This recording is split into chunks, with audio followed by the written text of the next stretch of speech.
Hello and welcome back to another video. The April ScrawlrBox was just posted through the letterbox and by God did it sound like a brick was dropped through there. It's that heavy, so I'm really excited to dive right into this. So let's get started.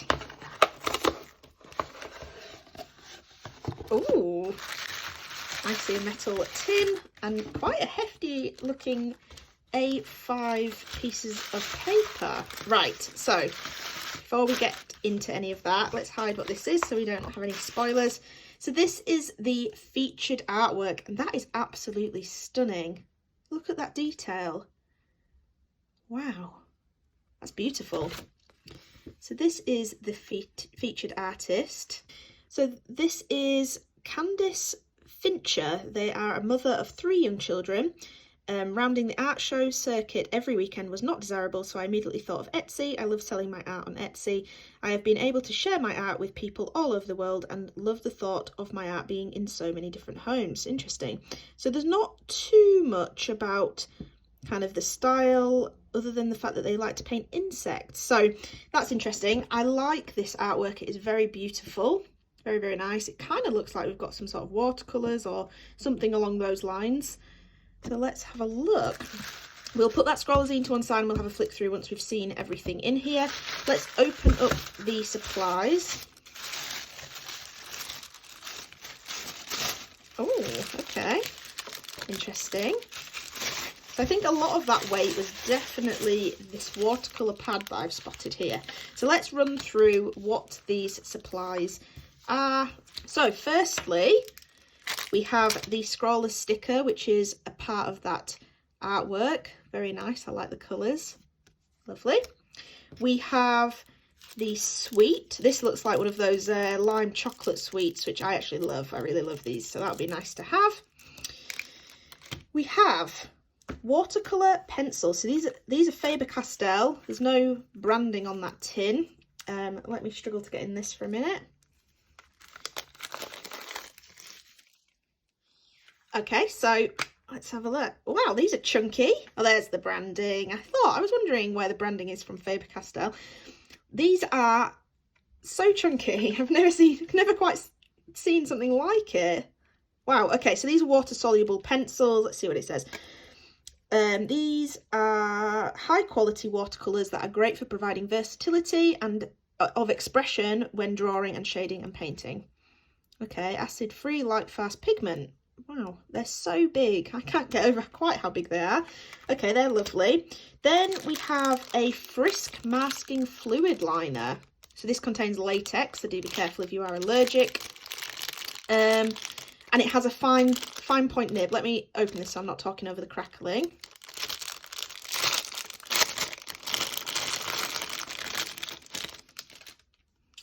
Right, so like I said, it's got a very fine point. I've got some masking fluid, but I've never had it with this fine tip. I'm really excited to try that. Really excited. You can get some beautiful detail. Oh God, look at that.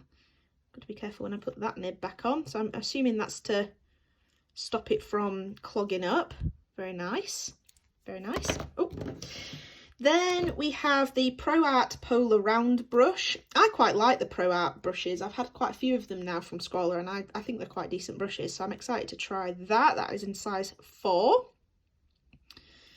And then last but not least, we have this watercolour paper by Frisk. Frisk must be quite an ongoing kind of collaborator with Scrawlr because a lot of our stuff is Frisk. So this is 300 GSM, A5 pad, 10 sheets of cold press, so it's that lovely texture that we love that you don't necessarily get with the hot press rather. So I'm excited to try that, and very nice and thick, so hopefully we won't get too much bowing etc if you don't want to tape your paper down. All right, so that's very nice supplies and something a little bit different than just your regular watercolors. And I know I keep saying this, but I still can't get over how chunky those pencils are. Let's have a flick through of the Scrawlr Zine.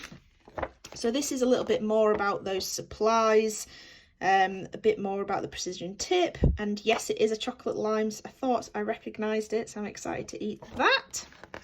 I'll give you my rating on the screen. Obviously it's not sour, so I will skip the sour rating. Then this is a little bit more about the Scrawlr artist. And look at some of this artwork. That's stunning. So I will sit down and have a read of that.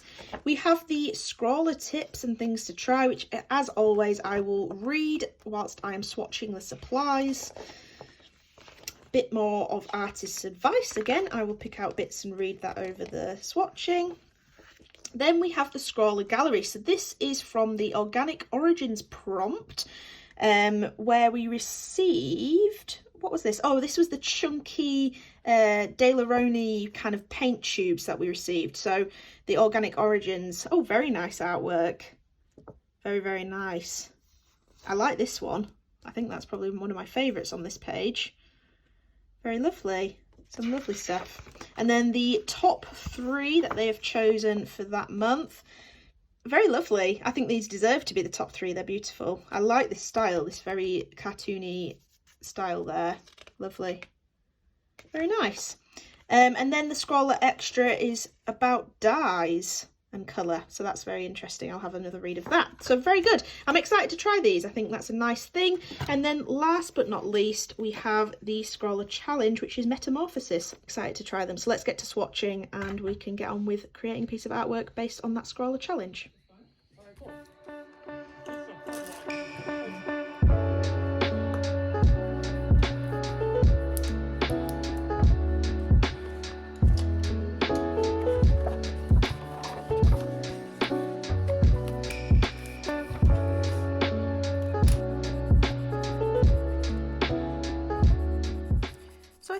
Thing to note is that they've actually added a little asterisk here next to the artist's artwork, and that says that they've used different colours and materials to create this featured artwork. Although we try to collaborate with the artist to use the supplies in the box, sometimes it is either not possible or we just want to include one of their stunning artworks as a print. So I think it's really good that they've added that in, because I think sometimes we see the artwork and we're wondering why we've not got those colours and why we can't produce the same kind of level of artwork because we've been restricted so much. So I think it's really good that they've added that in, and it just clarifies things a little bit more. So in terms of the Scrawlr tips, we have a couple on here. So the first is activate the pigment. There are a number of ways to activate your watercolour pencils, each resulting in different intensity. So you have your dry and direct, you have a wet nib where you dip the nib in the water, then you have a paintbrush to add water to your pigment. Then we have the wet on wet technique. Create some interesting blooms by swiping pigment off the lead and laying it onto a wet page. Then we have blending. Blend from light to dark, leaving a slight gap between each colour, and use clean water on your paintbrush to blend into your pencil for a clean transition. Then we have drawing and sketching. You don't need to use water at all. You can draw or sketch like regular coloured pencils. Great for outlining, adding in texture, mark making and building up layers for more intense shading on your work. So it talks about the Frisk masking fluid. Hold the applicator at a low angle for more control of the fluid. The more upright you hold the bottle, the faster it will come out. Once dry, the masking fluid turns into a rubber-like consistency and should be easy to peel away or gently remove by rubbing with an eraser or your fingers. So it's saying to achieve no streaking, use a light hand in small circular motions for an even layer of colour to prevent streaks. Have a sharp pencil for finer details, and stubby nib is great for laying down a smoother application of colour. Activate as you go or sketch the whole thing out and add water to areas you wish to activate. Mixing, there are a few ways to mix. Directly on the page, use scrap paper as a palette. Washes, add more water to create a wash by diluting the pigment. And planning, study your reference thoroughly or do a practice sketch first so you can plan what areas you need to be kept clear for your masking fluid. Then the artist's advice, she just talks about the masking fluid. Only use masking fluid on drier paper. Make sure you're not putting it on wet paper. Then you can use a spray bottle to create kind of speckled effects with your masking fluid. Just make it a little bit more organic. And again, she just reiterates, make sure your paint is fully dry before removing your masking fluid, not just laying it down. So some really handy tips there, and it definitely helped me with my process. I kind of struggled with this Frisk masking fluid at first. I was struggling to get that finer detail. As you can see, I'm holding it at a very low angle and I'm struggling to kind of stop it from flowing out too quickly. So I do think that is something that needs to be mastered. And I would just say, if you're wanting to do something similar to this, just maybe don't be so heavy with the masking fluid. I went a little bit trigger happy, and I kind of looked at my reference and thought, I want to, well, basically, let me go back to why I'm doing this as a reference. So when I think about metamorphosis, we all think about, you know, a butterfly or a moth metamorphosizing from their caterpillar form. Now, I did search and did a bit of Googling, and I actually found this lovely reference of a cicada beetle, not something we would usually think of, and it's shedding its skin, you know, becoming that beautiful, lovely winged insect that you see and most likely hear. And I just thought this was something a little bit different, a little bit not as, you know, usual to metamorphosis, and that's what I went for. And when I saw the reference, the skin that you see at the bottom right and the wing, they show a lot of the background colour through it. So I thought, firstly, it's imperative to have a background, so I did a bit of a wet on wet technique, and then I did that shaving of the pencil just to create these speckled bits of darker pigment, and I used the green and the yellow for that, just to make it a bit interesting. And I wanted that background to be shown through part of the beetle and part of the wing, and so I masked off quite a lot, and I just went a little bit overboard on the masking, and I'll show you why in a second. So after I masked it and let it dry, I started to lay on that pigment by taking the pigment straight off the pencil with my paintbrush, and that's how I do it for the most part throughout this process. And I just layering up the colours like I would a watercolour. So I start with the blue and layer up with a bit of yellow where it needs it, and these pencil colours were perfect, and the pencils were really pigmented. I do think the blue and the yellow probably less pigmented, the orange and the green were very pigmented, so I did have to kind of work with that, and it was very difficult not to smudge colours because obviously these are watercolour pencils, they reactivate once dry, and I found that quite difficult to kind of try and not muddy my colours. But I just basically layered up the colours where I thought they needed it, and I really enjoyed the look of it whilst the masking fluid was on. I'll let you watch a little bit more of that process, and then we'll move on when I start taking the masking fluid off.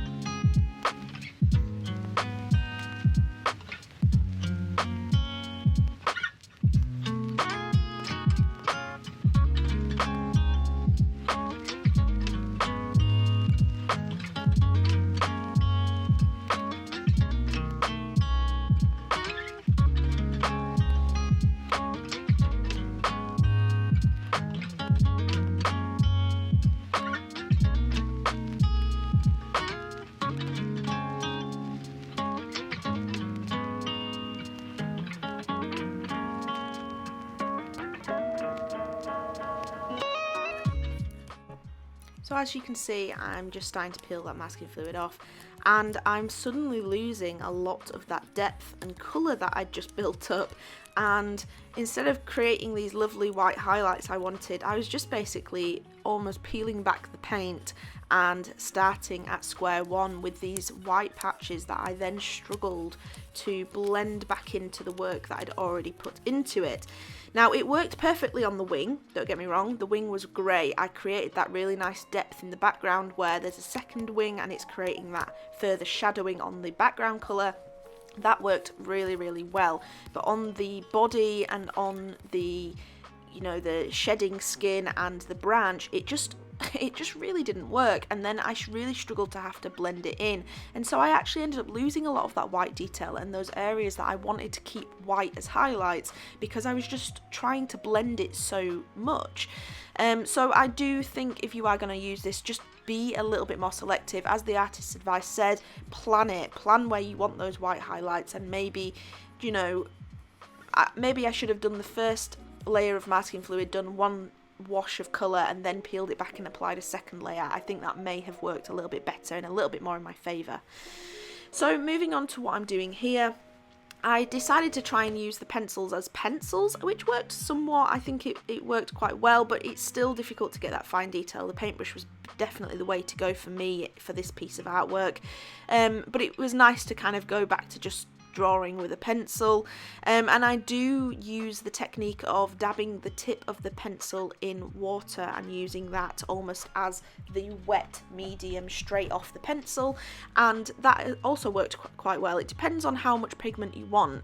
This technique here that I'm using, and using the paintbrush straight on the pencil, it can achieve a much lighter pigment laydown, whereas using the pencil straight in water really applies that pigment thick, and I think that sometimes lends itself very well to areas of this artwork and areas of what you're wanting to do and achieve in depth of colour.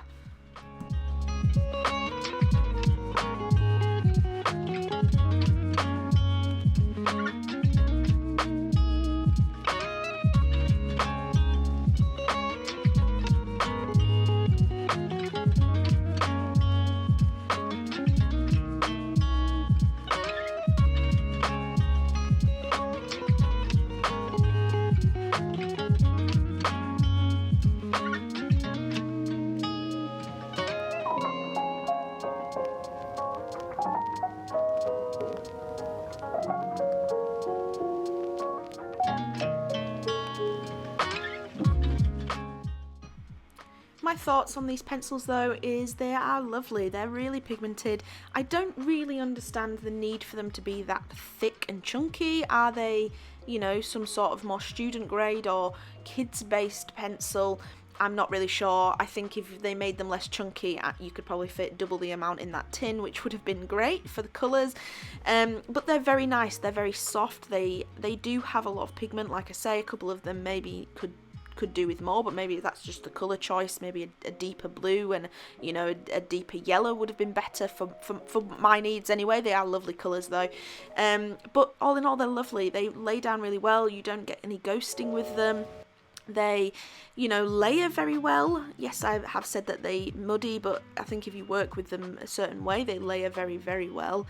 And they're just lovely pencils to work with. I've really thoroughly enjoyed this prompt and the supplies in the box. I think I'll definitely be using these for future projects, and maybe carrying them around in my etcher satchel because they are so handy to have. And like I say, a good colour range for what they are. For 5 pencils, this is a good amount of colour and a good, you know, piece. I've not had to add any other colours into this to achieve what I have, so I'm really pleased with it, and I'm even able to achieve some really fine dark lines, which is really good. So I hope you've enjoyed watching this, and please let me know in the comments below what you thought of these supplies and what you've done with them. I'd love to see, so tag me on social media as well. So thank you very much for watching.